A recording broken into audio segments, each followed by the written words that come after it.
అండి, welcome back to our channel Siri the creator. ఇవాళ అయితే ఒక చిన్న బిజినెస్ ఐడియాతో వచ్చేసానండి. Day 3 of 100 days challenge.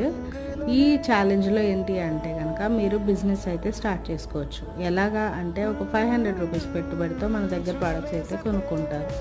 వాటిని మీ అమౌంట్ అనేది యాడ్ చేసుకొని ఎగ్జాంపుల్ 500కి ఒక 50-60 రూపీస్ అనేది యాడ్ చేసుకొని ఆ ప్రోడక్ట్స్ అనేది సేల్ చేసుకుంటారు. అదే మీకు నెక్స్ట్కి పెట్టుబడి అవుతుంది. సో ఇలా స్లోగా రన్ చేసుకుంటూ మీ అమౌంట్ అనేది కొంత అయిన తర్వాత మీరే ఆ అమౌంట్ పెట్టి మెటీరియల్ అనేది పర్చేస్ చేసుకొని మీ ఓన్గా మీరే ప్రోడక్ట్స్ తయారు చేసుకుంటూ బిజినెస్ అనేది స్టార్ట్ చేయడం. మీకు ఈ ఐడియా ఎలా అనిపించింది అనేది నాకు కామెంట్ సెక్షన్లో కామెంట్ చేయండి. అలాగే ఎవరికన్నా సరే ప్రోడక్ట్స్ కావాలి అనుకుంటే కనుక నేను స్క్రీన్ మీద నెంబర్ అయితే ఇస్తాను, ఆ నెంబర్కి డయల్ చేయండి. Thank you so much for watching this video. ఎవరికైనా